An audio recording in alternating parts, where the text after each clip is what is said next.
Hello students, welcome to mid by PMS. आज एक हम लोग इजी एंड इम्पोर्टेंट टॉपिक पे डिस्कशन करेंगे, that is practical exam preparation strategy. So let get started. Practical exam के दावेदार दो टाइप के स्टूडेंट्स होते हैं। एक होते हैं जो लोग पीसीबीएम रखते हैं और एक जो होते हैं पीसीबी आईटी वाले स्टूडेंट्स। कोई भी साउथ इंडियन सस्पेंस मूवी से ज्यादा सस्पेंस क्रिएट करके रखा है सीएचएसई वालों ने। पहले सिलेबस तो चेंज कर दिया, अब एग्जाम पैटर्न के बारे में कोई अता पता नहीं है। ठीक है, तो हम लोग अगर प्रीवियस ईयर के हिसाब से देखेंगे then this exam pattern will be of PCBM वालों के लिए 30-30-30 फिजिक्स केमिस्ट्री बायो में, और पीसीबी आईटी वालों के लिए देखेंगे तो फिजिक्स केमिस्ट्री बायो आईटी चारों में प्रैक्टिकल्स होते हैं 30-30-30-30। तो पीसीबीएम वालों के लिए 90 मार्क्स के प्रैक्टिकल होते हैं, पीसीबी आईटी वालों के लिए 120 मार्क्स के। जो लोग पीसीएम आईटी रखे होंगे उन लोगों का भी, पीसीएम आईटी वालों का भी फिजिक्स केमिस्ट्री आईटी में होगा उन लोगों का प्रैक्टिकल, जो कि 30+30+30 टोटल 90 मार्क्स। ये प्रीवियस ईयर के हिसाब से। अभी के बारे में कुछ अभी तक इन्फॉर्मेशन नहीं आया है, वैसे उड़ती उड़ती खबर कुछ तो है पर ऑफिशियली वेबसाइट में कुछ भी नहीं है। सो एग्जाम पैटर्न चाहे जो भी हो, जब भी चेंज हो, और सीएचएसई का सस्पेंस जब भी खत्म होगा, जब भी रिवील होगा उसका एग्जाम पैटर्न, वाइवा तो होगा ही, प्रैक्टिकल की स्ट्रेटेजी तो वही रहेंगे। ठीक है, तो इसीलिए इस वीडियो में हम लोग स्ट्रेटेजी के बारे में डिस्कशन कर लेते हैं कि कैसे आप लोग फुल टू फुल स्कोर कर पाते हैं। प्रैक्टिकल में आप लोगों को क्या करना है और मोस्ट इंपोर्टेंटली क्या नहीं करना है, उसके बारे में भी हम लोग डिस्कशन करते हैं। हम लोग 12 मंथ ले लेते हैं होल थ्योरी पढ़ने के लिए, पर प्रैक्टिकल के लिए हम लोग इवन 12 डेज भी नहीं देते। ठीक है, यहाँ पे हम गलती कर देते हैं। नॉर्मली आप लोगों का 24-25 आ जाएगा प्रैक्टिकल में, पर अगर आप लोगों को फुल स्कोर करना है तो बॉस थोड़ा टाइम भी देना पड़ेगा। ठीक, तो अच्छा रहेगा आप लोग अगर दिसंबर 25 तरफ से स्टडी शुरू कर लेंगे प्रैक्टिकल के लिए। अब क्या क्या पढ़ना पड़ेगा वो भी हम लोग बताते हैं। एक चीज माइंड में रखिए कि कोई भी कॉलेज अपना रेपुटेशन खराब करना नहीं चाहेगा। ऑनलेस एंड अनटिल आप लोग को कुछ नहीं आता, आप लोग को थोड़ा बहुत तो आना ही पड़ेगा। तो नॉर्मली 23-24 लाना इजी है। जब अगर प्रीवियस एग्जाम पैटर्न के हिसाब से यहाँ पे एग्जाम होता है, 30 मार्क का आप लोगों का प्रैक्टिकल एग्जाम होता है, देन 23-24 इजी है। पर आप लोग को अगर फुल टू फुल स्कोर करना है देन आप लोग को थोड़ा बहुत एक्स्ट्रा मेहनत करना पड़ेगा। ठीक है, तो पहले हम लोग डू के बारे में डिस्कशन कर लेते हैं, फिर हम लोग को ये डिस्कशन करेंगे क्या आपको नहीं करना है।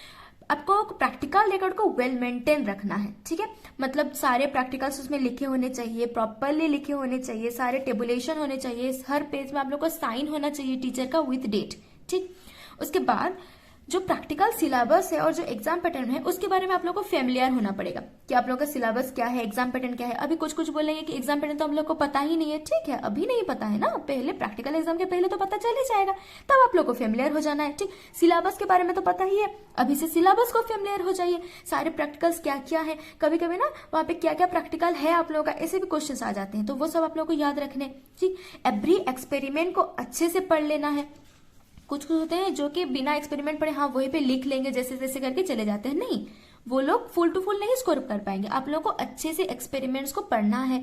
उसमें अगर कोई डेरिवेशन है, कोई एक फॉर्मूला यूज हो रहा है जहां पे डेरिवेशन है, तो वो डेरिवेशन को आप लोगों को याद रखना है। ठीक, प्रैक्टिकल डिसिप्लिन आप लोगों को मेंटेन करना पड़ेगा, मतलब जो प्रैक्टिकल कॉपी है उसको नीट एंड क्लीन रखना है। अगर सपोज आप लोगों को कोई टेबुलेशन वाला प्रैक्टिकल मिला है तो टेबुलेशन को पहले रॉप करके, मतलब पेंसिल से लिखिए, डायरेक्ट पेन से मत लिखिए। अगर डायरेक्ट पेन से लिखेंगे तो उसमें काटा छटा करना पड़ेगा। ठीक, तो उसको पेंसिल से लिखिए। पेंसिल में सारे थोड़ा बहुत एडजस्टमेंट करना पड़ता है ना, कि एक पॉइंट इधर उधर करेंगे तो आंसर अच्छा आएगा, तो इसलिए वो एडजस्टमेंट आप लोग पेंसिल से कीजिए और लास्ट में उसको फिर पेन से लिख लीजिए। ठीक है, तो ऐसे आप लोग का नीट एंड क्लीन दिखाएगा आप लोग का कॉपी। ठीक, उसके बाद भाइबा के लिए थोड़ा प्रिपेयर होके जाइए।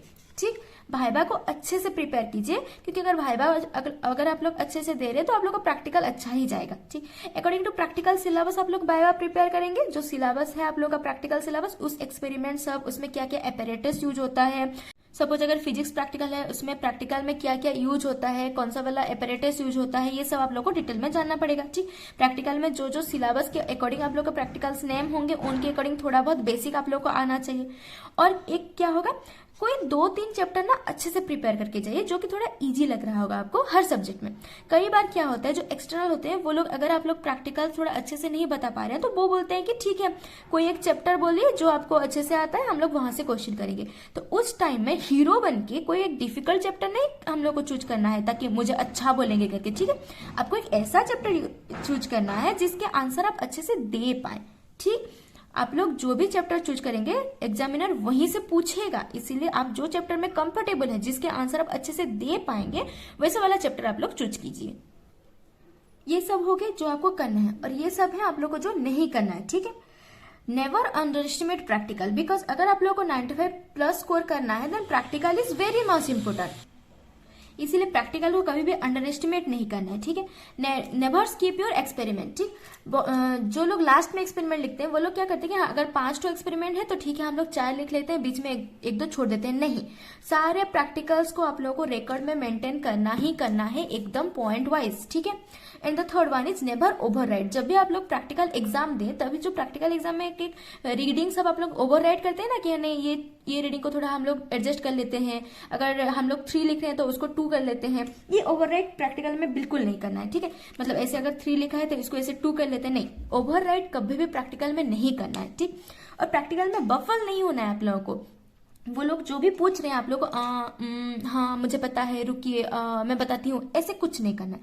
पता है तो ठीक है, अगर नहीं पता है तो सिंपली बोलना है सर मुझे नहीं पता है ये करके, ठीक है, sir I don't know, normally करना है, ठीक। तो इसलिए जो अगर वो लोग ऑप्शन दे रहे हैं तो तभी वो चैप्टर चुनिए जो आपको अच्छे से आता है। अगर वो लोग ऑप्शन नहीं दे रहे हैं तो प्रैक्टिकल जो आप लोग कर रहे हैं उसको अच्छे से कीजिए, ताकि उसी के ऊपर से ही क्वेश्चन पूछेंगे। अगर उसी से क्वेश्चन पूछ रहे हैं तो आप लोगों को आना चाहिए, ठीक। जो प्रैक्टिकल वहां पे आप लोगों को मिला है या तो चीट हिसाब से मिलेगा या फिर ग्रुप हिसाब से मिलेगा। तो अगर आप लोगों को वो प्रैक्टिकल नहीं आता है तो आप लोग सिंपली बोल सकते हैं कि सर मुझे ये नहीं आ रहा है, 2-3 ऑप्शन दे दीजिए, सर ये होता तो मैं कर पाती, तो आप प्लीज अगर इसको चेंज कर पाए तो ऐसे करना है। ऐसे रिजिड नहीं होना है कि मुझे एक ये ही प्रैक्टिकल दीजिए तभी मैं लिखूंगी, नहीं, 2-3 अच्छे से प्रैक्टिस करके जाइए। तो अगर आप लोग वहां पे रिक्वेस्ट कर सकते हैं सर ये वाला मुझे नहीं आ रहा है, तो आप लोग अगर ये 2-3-4 नंबर में से कोई एक देंगे तो मैं आराम से कर सकती हूँ, और वो समझेंगे, इंटरनल टीचर आप लोगों के समझेंगे, वो लोग चेंज कर लेंगे, ठीक। अगर आप एक ही प्रिपेयर करके जाएंगे तो फिर नहीं चलेगा, ठीक। तो इसलिए अच्छे से प्रिपेयर कीजिए, प्रैक्टिकल को बिल्कुल हल्के में मत लीजिए, ये बहुत अच्छा मार्क फिचिंग वाला पार्ट है। तो उसके बाद जब भी सीएचएससी एग्जाम पैटर्न रिवील करेगा उसके बाद हम लोग फिजिक्स केमिस्ट्री बायो को इंडिविजुअली एग्जाम पैटर्न क्या रहेगा, सिलेबस क्या होगा, एग्जामिनेशन स्ट्रेटेजी क्या होगा, आप लोग कैसे फुल टू फुल स्कोर कर पाएंगे उसके बारे में डिस्कशन करेंगे इंडिविजुअली चैप्टर वाइज, कौन से चैप्टर में आप लोग को क्या करना है और क्या नहीं करना है, ठीक, कौन कौन सा चैप्टर आप लोगों के लिए इंपोर्टेंट होगा, ये हम डिस्कशन करेंगे। So that is it for today and thanks for watching.